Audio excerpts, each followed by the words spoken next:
Hey there folks, I am the Mighty Plantain. Thanks for checking out this video. I got another beer from Clown Shoes. Boy, I got a bunch of Clown Shoes beers filmed that I haven't posted yet.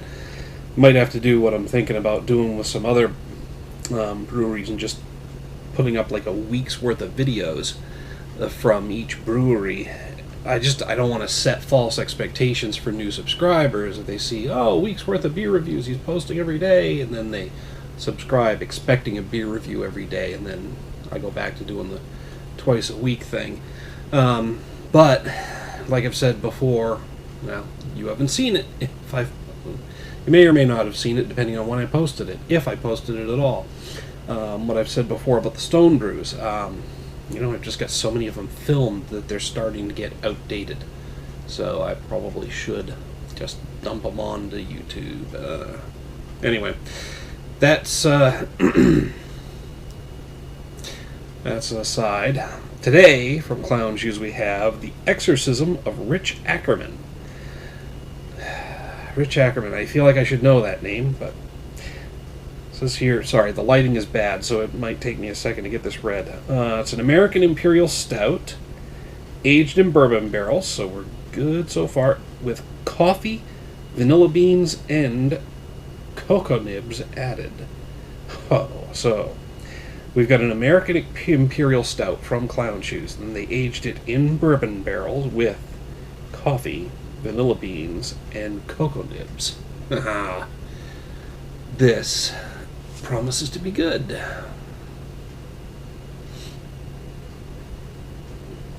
Just checking out some of the artwork. One thing about Clown Shoes, you can always appreciate the artwork on the bottles, and there's usually a little bit of a story to go with it. Now, I have a feeling this is actually a new iteration of one of their existing beers, because they've done some imperial stouts aged in bourbon barrels before, so I could be wrong though. Okay, the life of a human resources director ain't easy for Richard Ackerman, with 300 beer staff members afloat in his bailiwick, most of whom hate him, by the way. So I have a feeling this is talking about somebody who works over at Clown Shoes. Things are going wrong. Here we find him, apoplectic and possessed. Demons and foul creatures are scurrying from beneath the desk within his tiny little work spot. Well, they used to use spot. I would have gone space, but... Begone, begone, O ye hell spawn! Leave our buddy Rich alone! We need him to get back to work. So, apparently, Rich Ackerman shouldn't sound familiar. I don't know the fucking guy. But, apparently the staff over at Clown Shoes is having a little fun at his expense. And you see that on some of their beers, but they do a nice job at talking about somebody and paying tribute to a staff member or somebody they know. It's kind of cool. It's one of the quirky things that I love about the brewery. Besides the fact that their beers usually kick some serious ass. So let's see how this one checks out. Oh. Just pouring that out, it looks thick and dark and almost syrupy. Oh, I can't wait to dig my 22-ounce glasses out of storage so I can start putting more of the beer in them. Yeah, you can't see through that, except the very edges of the glass. There's maybe a little bit of light coming through, and it's got a reddish brown tinge to it. I didn't get a really good head on that, and I thought I gave it a good aggressive pour, so maybe it's just not very effervescent. Not being able to see through it, of course, I can't tell if it's effervescent or cloudy at all. But that is dark, dark, dark, which is not a bad thing. Getting the vanilla. Hints of bourbon.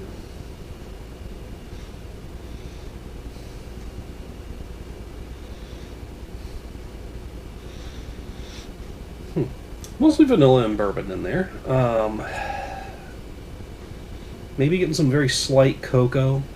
Bitter cocoa on the back end of the aroma. Now at 11.5% ABV, this is it is an imperial stout. Was barrel aged, so it's going to be pretty rugged. Now I'm stealing myself because even the best breweries can't always get rid of that slight booziness that comes with an imperial beer. Anything over 10% ABV, you're likely to pick up on some booziness, and I liken it to a sourness because it's the closest thing I can describe it as is sour, but it's not really sour in the sense of like lemon or citrus. You know what I mean?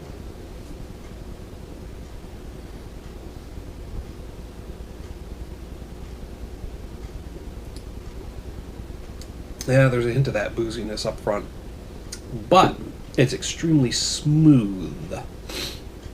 It's like a mellowed out bourbon.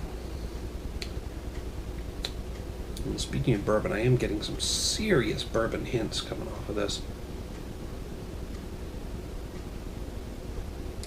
Bit of that booziness up front, and then it's like a nice mellowed bourbon. Fades to some toastiness. There comes the vanilla. Bit of bitterness of the cocoa in the finish there. There's the coffee. It for me, it has to linger on the tongue a little bit. And I might not be getting this if I wasn't breathing through my mouth while I'm talking. Not typically a mouth breather, believe it or not. But I'm getting the coffee as that airflow is coming through. So it's not coming right out and hitting me with the coffee, but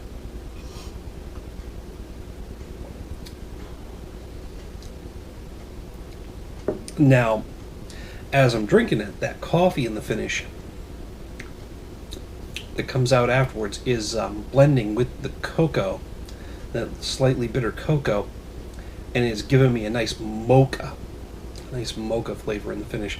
So up front, I'm getting like a nice mellowed bourbon, getting some really nice toasty notes. Pardon.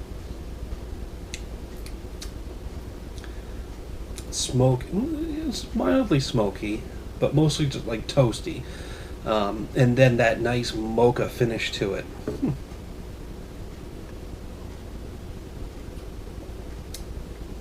It's got a medium heavy mouthfeel. So it's not as heavy as I would have anticipated, but it does have some nice body to it without being like ridiculously thick and viscous. So yeah, really well put together beer. It's got a complex flavor that evolves as you drink it. And different notes are coming out at different times. Requires a bit of airflow to really activate the coffee flavor. I'd be willing to bet that if you poured this out and let it sit and warm up a little bit, maybe that would come out faster. I don't know about that though. I'm guessing. I'm assuming here. Just it's not quite making me go wow or blowing me away with anything unique or different, but it is a nice, easy drinking, smooth, robust. I think I'm just going on about it. It's a complex beer with a lot of different flavors layered on each other that all work together, and they evolve a little bit over time as you drink it because certain things don't come out right away. So I think I've got to hit it with a 4.5 out of 5. Like I said, I'm not hitting that wow reaction, that ooh, I've never had anything like this before. Not unique, so it's not blowing me away, but I can't find any fault with it. So 4.5 out of 5, as close to perfect as it can get, without just hitting that wow reaction.